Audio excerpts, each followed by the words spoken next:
ललित दलित है, तूने दूसरी जाति में शादी करके समाज में हमारी नाक काटी है। हमारी जग हंसाई हो रही है।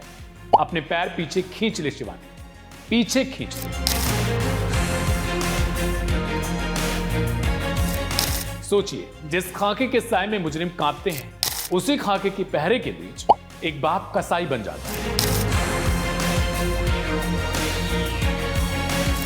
अपनी ही 19 साल की मासूम बेटी की सीने को चाकू से छलनी छलनी कर देता है, वो भी किसी सुनसान गली में नहीं, बल्कि कानून के सबसे बड़े मंदिर यानी पुलिस स्टेशन के ठीक अंदर।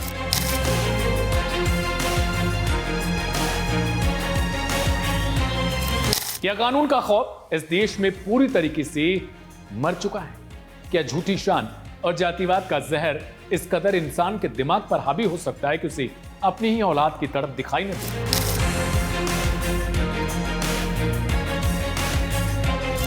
उत्तर प्रदेश के बांदा में जो कुछ हुआ, उसने खाकी की सुरक्षा व्यवस्था को हमेशा हमेशा के लिए कटघरे में खड़ा कर दिया।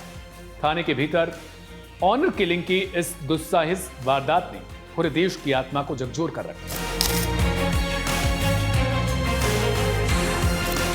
आखिर एक पिता अपनी ही बेटी के खून का प्यासा कैसे बन गया? और जब वो अपनी बेटी पर चाकू बरसा रहा था, तब थाने में तैनात पुलिस वाले आखिर क्या कर रहे थे?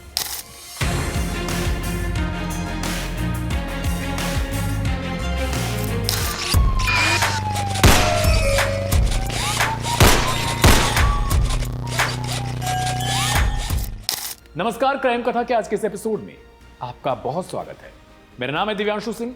इस वीडियो को आप तक पहुंचाने में हमारी मदद की है KR मंगलम यूनिवर्सिटी ने। कहानी की शुरुआत होती है उत्तर प्रदेश के बांदा जिले के बदौसा थाना इलाके से। यहां रहने वाली 19 साल की शिवानी चौहान को अपने ही पड़ोस में रहने वाले 20 साल के ललित वर्मा से प्रेम हो जाता है। दोनों एक दूसरे के साथ जीने मरने की कसमें खाते हैं, लेकिन इस प्यार के बीच सबसे बड़ी दीवार बनकर खड़ी हो जाती है जाति। शिवानी के परिवार वाले इस रिश्ते के सख्त खिलाफ थे। वो ललित को फूटी आंख नहीं सुहाते थे। जब बंदिशें बढ़ी तो प्यार ने बगावत का रास्ता चुना। तारीख थी 18 मई की। आरोप है कि शिवानी और ललित चुपचाप घर से भाग निकलते हैं। उन्होंने एक मंदिर में जाकर भगवान को साक्षी मानकर अंतरजातीय प्रेम विवाह कर लिया। दोनों को लगा कि वो अपनी एक नई दुनिया बसा चुके हैं, लेकिन उन्हें नहीं पता था कि नफरत की लपटें उनका पीछा कर रही थी। शिवानी के घर से गायब होते ही उसके पिता सत्य कुमार चौहान ने बदौसा थाने में शिकायत दर्ज करवा दी। पुलिस ने मामले की गंभीरता को लिया और सर्विलांस की मदद से जोड़े को ट्रैक करना शुरू किया। आखिरकार पुलिस ने दोनों को मध्य प्रदेश के सतना जिले से सकुशल बरामद कर लिया था। कानूनी प्रक्रिया के तहत दोनों को बांदा के बदौसा थाने लाया गया था। पुलिस ने दोनों पक्षों को बुलवाया ताकि काउंसलिंग की जा सके, लड़की का बयान दर्ज किया जा सके और मामले को शांत कराया जा सके। शिवानी के माता पिता, उसके रिश्तेदार और उधर ललित के घर वाले सब थाने के अंदर मौजूद थे। माहौल में एक अजीब सी खामोशी और तनाव था, जो किसी बड़े तूफान के आने की ओर इशारा कर रहा था। थाने के अंदर पंचायत बैठी थी। पुलिसकर्मी और शिवानी के माता पिता उसे समझाने की कोशिश कर रहे थे। आरोप के मुताबिक पिता सत्य कुमार लगातार एक ही बात कह रहे थे, ललित दलित है, तूने दूसरी जाति में शादी करके समाज में हमारी नाक कटवा दी है, हमारी जग हंसाई हो रही है। शिवानी, अपने पैर को पीछे खींच ले। अपने पैर को शिवानी पीछे खींच ले। लेकिन शिवानी का फैसला अटल हो चुका था। उसने साफ लफ्जों में थाने के अंदर कहा, मैं बालिग हूं, मैंने अपनी मर्जी से शादी की है और मैं मरते दम तक अपने पति ललित के साथ ही रहूंगी। बस बेटी का यही जवाब उस पिता के अहंकार पर चोट कर गया था। सत्य कुमार के ऊपर झूठी शान का भूत सवार हो गया था। इस कदर उस पर हावी हुआ उसका गुस्सा कि उसने कानून, पुलिस और खाकी का खौफ सब कुछ भुला दिया। उसने अपने कपड़ों में छिपाकर रखा धारदार चाकू निकाला और चीखते हुए शिवानी पर टूट पड़ा। ललित उसे बचाने के लिए जब तक आगे बढ़ता, उससे पहले ही सत्य कुमार ने शिवानी के पेट और सीने पर एक के बाद एक कई ताबड़तोड़ वार कर दिए। थाना परिसर शिवानी के चीखों और खून से लाल हो चुका था। 18 मई 2026 में जनपद बांदा के थाना बदौसा में सूचना प्राप्त हुई कि एक महिला जिसकी उम्र करीब 19 वर्ष है, उसको परिचित पड़ोस का लड़का भगा लेकर गया है। सूचना मिलती तत्काल थाना बदौसा में संगीन धाराओं में अभियोग किया गया था। इसमें विवेचक लगे थे, टीम्स लगी थी। इसको आज 12 जून को महिला को सकुशल बरामद करके थाने लाया गया था।